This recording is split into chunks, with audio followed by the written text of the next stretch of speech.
প্রিয় দর্শক, আজ আমি কথা বলবো আমার এক কর্মজীবী বোনের সাথে। আপনি কেমন আছেন? আলহামদুলিল্লাহ। আপনাকে আমার এবিসি বাংলা টিভিতে আসার জন্য আন্তরিক অভিনন্দন। আপনার কাছে আমার তিনটা প্রশ্ন থাকবে। প্রশ্নে হলো, এক নম্বর প্রশ্ন হলো, সমন্বয় আন্দোলনের সময় 5 আগস্টে কোনো জায়গায় কোনো অবস্থান ছিলেন কিনা, বা তাদের আন্দোলন সংগ্রামে কোনো বা সার্বিক সংগ্রামে ছিলেন কিনা বা সহযোগিতা করছেন কিনা?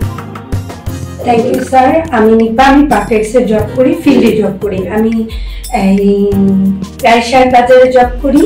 সো ওইখানটায় জগন্নাথ আর কবি নজরুলের ছাত্রদের যে আন্দোলনটা আমি খুব কাছ থেকে দেখেছি।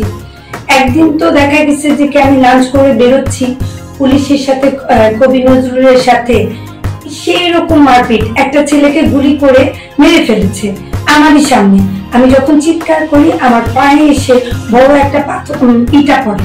তো আমি তখন ওখানে বসে পড়ি, তো একজন আমাকে নিয়ে চলে আসে পাশ দিয়ে। তো আমি প্রায় সময় ওইখানকার মিছিলগুলো আমার চোখে এখনো ভাসে। আর ছাত্র ভাই বোনদের যেই হারে অত্যাচারটা হয়েছে, ওইগুলো আমার চোখে ভাসে। আমি খুব কষ্ট পাই। আর ডক্টর ইউনূস তো খুবই ভালো মানুষ। উনি এত সুন্দর একটা দেশ আমাদের উপস্থাপনা করে দিচ্ছে। আমরা এখন স্বাধীন, এবং 5 আগস্টের পরে আমরা খুবই উল্লাস করি। এবং রাস্তায় আমার ছোট্ট একটা বেবি 6 বছরের, ও রাস্তায় যে কি যে আনন্দ করেছে, ওর মধ্যেই মনে হয়েছে যে কি আমি আমার বেবিটাকে স্বাধীন পেয়েছি। এবং আমার বেবিটা, আমার ফ্যামিলির সবাই খুবই হইচই করেছে। করার ফলে ডক্টর ইউনূসকে ধন্যবাদ, যাতে আমরা এইভাবে স্বাধীনভাবে বাঁচতে পারি, মন খুলে কথা বলতে পারি, আর যাতে কোনো কোলাহল আর কোনো মায়ের বুক যাতে খালি না হয়, সেই আশা করি ডক্টর ইউনূসের কাছে।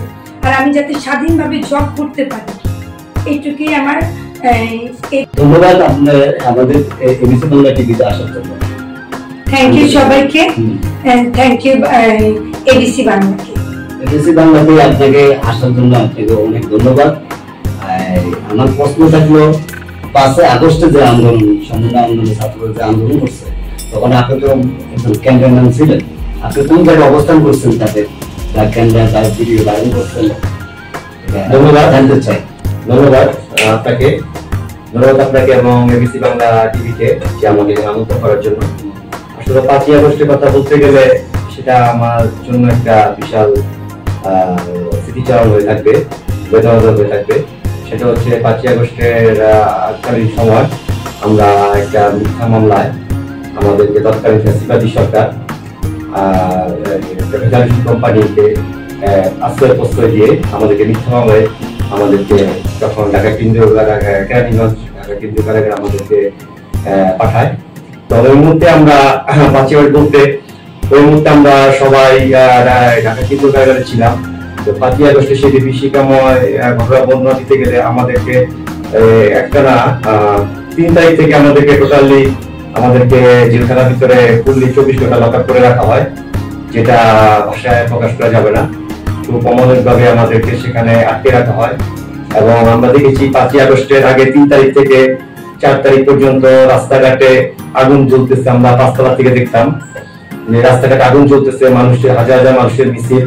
এবং প্রত্যেকটা জেলখানার ওয়ার্ড গুলোর ভিতরে সবাই শুধু বর্তমান ফ্যাসিবাদী সরকারের পতনের বিরুদ্ধে তারা ওই সময় আন্দোলন করেছে। এবং 5 তারিখে সকালে যখন আমরা দুপুর 3:30 বাজে, তখন এই মুহূর্তে পুরা ঢাকা কেন্দ্রীয় কারাগারের মধ্যে একটা আনন্দের রোল উঠে যায়। সবাই খালি বলতেছিল যে জিয়া, খালেদা জিয়া, ঠিক আছে, এই মুহূর্তে হাসিনা পালিয়ে গেল, বিভিন্ন ধরনের স্লোগান তখন আমরা জানা থেকে আবেদন করেছি। তার পরের দিন সকালবেলা 5 আগস্টের এই ঘটনা নিয়ে কিছু উচ্ছৃঙ্খলা যুবক, কিছু বিপদগামী আসামিগণ, তারা ঢাকা কেন্দ্রীয় কারাগারের ভিতরে ব্যাপক নারকীয় তাণ্ডব চালায়। তারা ঢাকা কেন্দ্রীয় কারাগারের ভিতরে আপনার বিভিন্ন মালামাল লুটপাট করে নিয়ে যায়। লুটপাট করে নিয়ে যে জেলখানার ভিতরে তারা অনেক দামি দামি আসবাবপত্র সেগুলো ভেঙে চুরে আগুন লাগিয়ে তছনছ করে দেয়।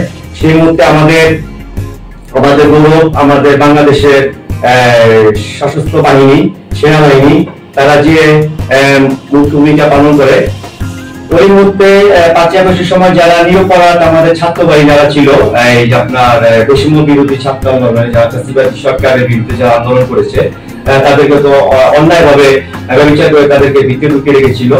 5ই আগস্টে যখন এই সরকার পতন হলো, তখন তাদের ভিতরে বিশাল একটা আনন্দ উল্লাস দেখা গেল। মানে তারা ভাষায় প্রকাশ করে না। যেমন ঈদের মধ্যে যেমন আনন্দ থাকে, তারা পুরা খেলার ভিতরে একে একের সাথে বুক জড়িয়ে আনন্দের কাজ দিয়ে, মানে কাজ না কাটিয়ে এবং বৈষম্যী ছাত্র আন্দোলনরা তারা তাদের সর্বোচ্চ যে ত্যাগ স্বীকার করে এই ফ্যাসিবাদী সরকারকে হটাও করার জন্য তারা খুব সেখানে আনন্দ প্রবণ হয়ে তারা আবেগ আপ্লুত হয়ে যায়।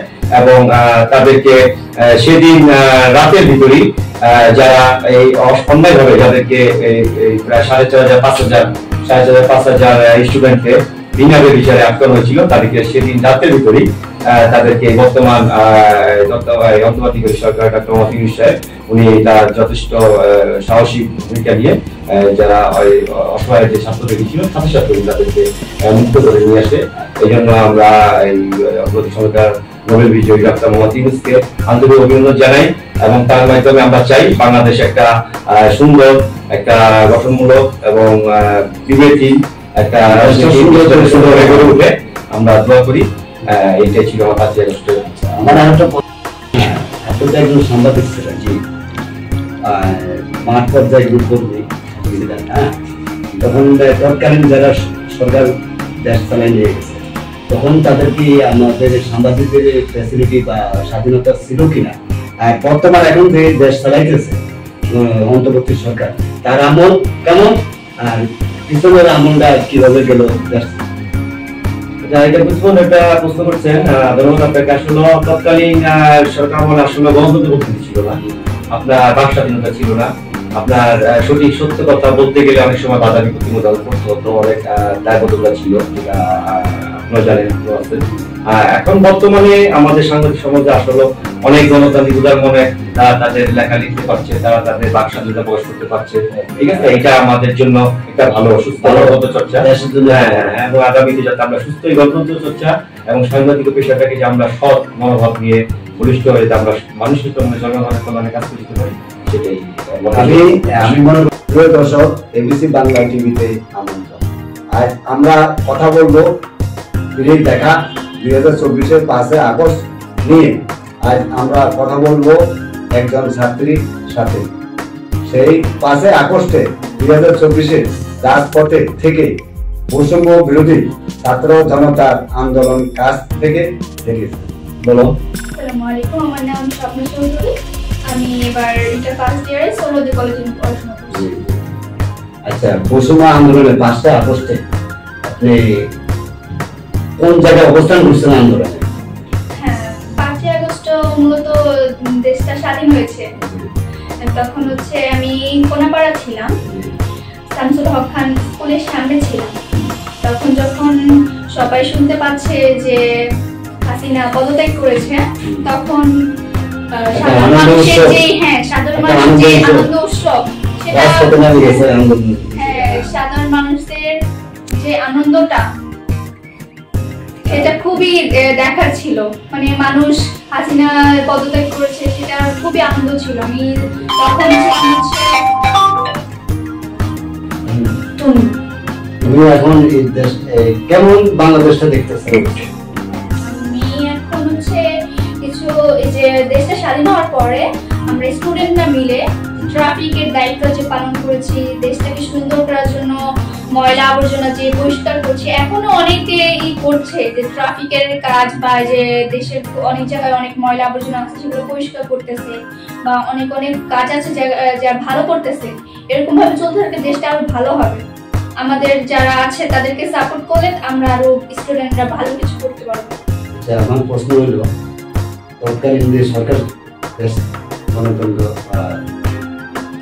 স্বাধীনতা দেয়,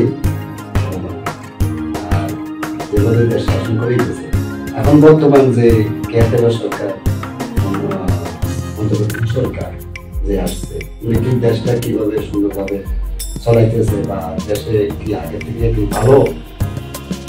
দেশটা আগের থেকে ভালো বলতে চেষ্টা হচ্ছে, ভালো করার জন্য চেষ্টা হচ্ছে। আশা করি এভাবে চেষ্টাতে চালিয়ে গেলে ভালো কিছু করতে পারবেন ইনশাআল্লাহ। মানে খুবই একদম স্তব্ধ একটা পরিবেশ, গাড়ি ঘোড়া মানে রিক্সা কোনো কিছুই ছিল না ওখানে। তখন ছাত্র আন্দোলনটাও হচ্ছিল, মানে ওখানে শনিয়ারটা থেকে কাজটা সবাই জড়ো হবে একসাথে। আমি একটু যাত্রাবাড়ি একটা কাজে গেছিলাম, তখন দেখতেছিলাম একদল আসতেছে এ পাশ দিয়ে, আরেক দল এ পাশ দিয়ে আসতেছে।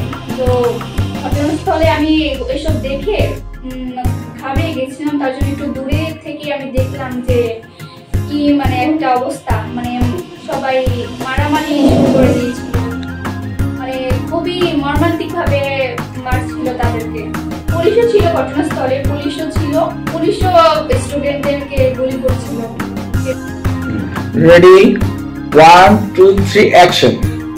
যখন আমি শামসুল হক খান স্কুলের সামনে ছিলাম, তখন দেখলাম হঠাৎ একটা নিউজ আসলো যে হাসিনা পদত্যাগ করেছে। তো আমরা প্রথমে বিশ্বাস করতে পারছিলাম যে সত্যি পদত্যাগ করেছে। তারপরে দেখলাম সবাই অনেক হাসি মুখে বলতেছে হ্যাঁ হ্যাঁ সত্যি পদত্যাগ করেছে। তারপরে আমরাও বিশ্বাস করলাম হ্যাঁ সত্যি পদত্যাগ করেছে। তখন দেখলাম মুহূর্তের মধ্যে ওই জায়গাতে কয়েকজন মানে ধরতে গেলে 20-30 জন বা 40 জনের মতো মানুষ সেখানে আনন্দ উল্লাস করছে। তো আমিও ভাবলাম যে দেশটা আজ এতদিন পরে বা এতগুলো ছাত্র মারা যাওয়ার পরে আজকে স্বাধীন হলো। 5 আগস্টের আগে যে ঘটনাগুলি ঘটেছে তার দু একটা আমি আপনাদের কাছে শেয়ার করছি। 5 আগস্টের মানে যে সময়টাতে ঘটেছে মনে নাই আমার, কিন্তু একদিন হচ্ছে আমি কোনাপাড়া গেছিলাম, ওখানে কিছু কাজ ছিল। তো আমি হঠাৎ দেখলাম কোনাপাড়া স্ট্যান্ডের ওদিকে বেশ কয়েকজন পুলিশ দাঁড়িয়ে আছে। তো আমি ঘাবড়ে গেলাম যে এখানে এত পুলিশ কেন। পুলিশের হচ্ছে এই পাশে মাঝখানে পুলিশ, এই পাশেও মানুষ ছিল, ওই পাশেও মানুষ ছিল। তো কয়েকজন মানুষ বলতেছে আমরা এই পাশে ঢুকবো, মানে কোনাপাড়ার এলাকায় ঢুকবো। তো পুলিশ বলতেছে না, কাউকে কোনো এলাকায় বাড়তি মানুষ ঢুকানো যাবে না। তো কথা শুনতেছে না, ধস্তাধস্তি হচ্ছে। তো মাঝখানে পুলিশ একটা গুলি করলো, কিন্তু কারে গুলি করছে সেটা দেখিনি, কিন্তু গুলিটা হওয়ার পরে সবাই দৌড়াদৌড়ি করতেছে। তো ঘটনাস্থলে আমিও ছিলাম, আমিও ভয়ে ওদিক থেকে আসতেছিলাম। তখন দেখলাম কয়েকজন স্টুডেন্টও আমাদের এখানে দৌড়ে দৌড়ে আসতেছিল, কয়েকজন মনে হয় আহত হয়েছিল, আমি দেখেছিলাম। তখন কেউ আসতেছিল এখানে একটু আশ্রয় নিবে, কেউ ওখানে একটু আশ্রয় নিবে। তো আশ্রয় দিল। আবার কিছু কিছু দোকানদার আছে বলতেছে না না এখান থেকে চলে যাও, দোকান অফ করে ফেলবো, আমরা চলে যাব। হ্যাঁ, অনেক দোকানদার ছিল, তারা দোকান অফ করে দিয়েছিল, ওনাদেরকে জায়গা দেয়নি। আবার অনেকেই ছিল তাদেরকে সাহায্য করছিল, পানি দিচ্ছিল, ব্যথার জায়গায় ব্যান্ডেজ করবে তার জন্য পরামর্শ দিচ্ছিল ওই হাসপাতালে যাও।